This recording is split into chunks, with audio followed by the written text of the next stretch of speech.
Good morning everyone, welcome back to my channel. আশা করি তোমরা সবাই খুব ভালো আছো, আমিও ভালো আছি। তাহলে চলো আজকের ব্লগটা শুরু করি।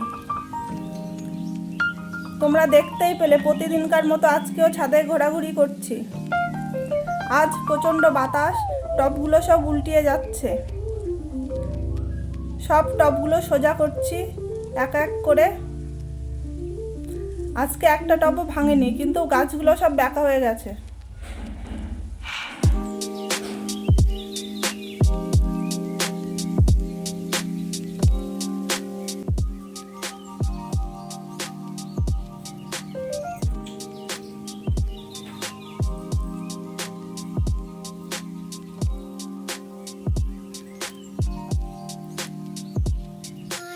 মাঝে মধ্যে মেঘ করছে, আবার একটু মেঘলা কেটে যাচ্ছে।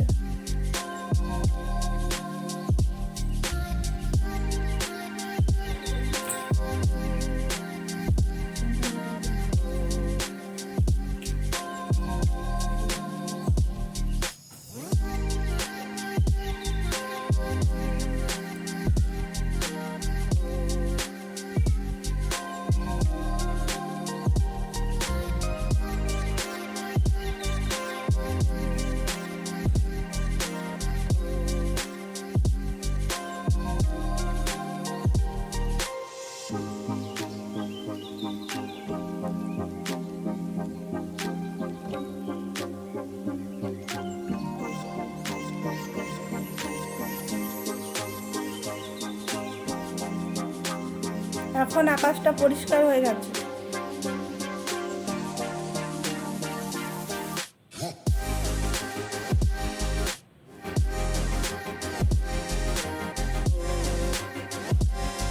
এরপরে রান্নাঘরে চলে এসেছি, রান্না হচ্ছে। এরপর রান্না করব খাসির মাংস, সেটাই তোমাদের সঙ্গে শেয়ার করব। মাংসগুলি ধুয়ে 1 ঘন্টা মাখিয়ে রেখেছি। আদা, রসুন, পেঁয়াজ, লঙ্কা বাটা দিয়ে, এছাড়া নুন, হলুদ ও সর্ষের তেল দিয়ে মাখিয়ে নিয়েছি। টক দইও অ্যাড করেছি। এরপরে কুচনো পেঁয়াজ, রসুন, টমেটো, পেঁপে, কাঁচা লঙ্কা বা লাল লঙ্কা ও আস্ত রসুন দিয়ে মাখিয়ে নেব মাংসটা।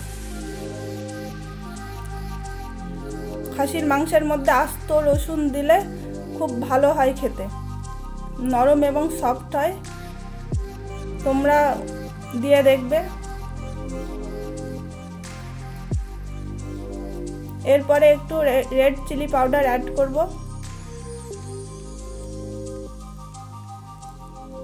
আলুগুলি ভেজে তুলে নিয়েছি। আলুগুলি বেশি তেলে ভাজলে ভালো হয়।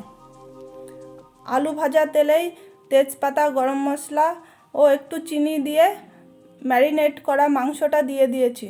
এরপর একটু নাড়াচাড়া করে ঢেকে দেবো। কেউ চাইলে তেলের ওপর শুকনো লঙ্কাও দিতে পারে। পাশে একটু গরম জল বসিয়ে দিয়েছি মাংসের ঝোল করার জন্য। তেলটা ভেসে উঠেছে, তার মানে মাংস কষানো হয়ে গেছে। এরপর গ্যাসটা অফ করে দেব।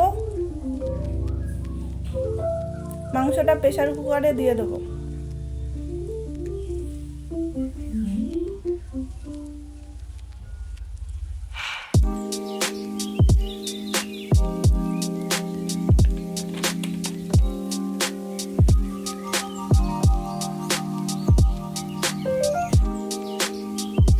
জল দিয়ে দিচ্ছি প্রেসার কুকারে।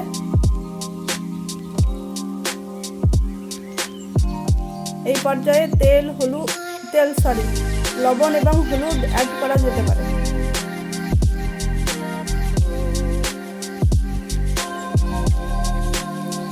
মাংস কষানোর সময় কেউ প্রেসারে যদি না দিতে চায়, আলু অ্যাড করে জল দিয়ে দিতে পারে।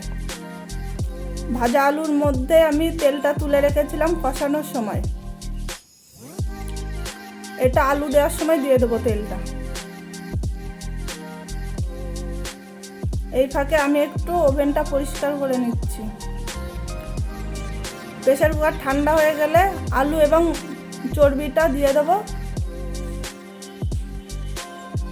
কেউ চাইলে নুন ও হলুদ দিতে পারে। এখন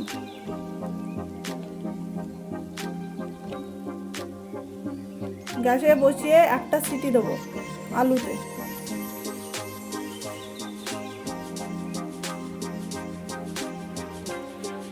এই মাংসটা হয়ে গেছে।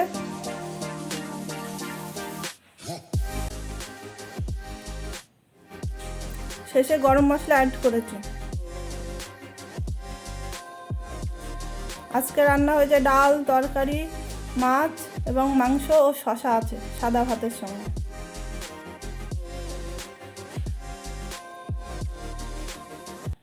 মাংসটা ভালো হয়েছিল, নরম এবং সফট। আপনারা যদি কেউ তাড়াতাড়ি রান্না করতে চান এইভাবে রান্না করতে পারেন, খুব তাড়াতাড়ি হয়ে যাবে। তাহলে আজকে ভিডিওটা এইটুকুই। ভালো লাগলে লাইক, কমেন্ট অ্যান্ড শেয়ার করবেন, সাবস্ক্রাইব করে পাশে থাকবেন।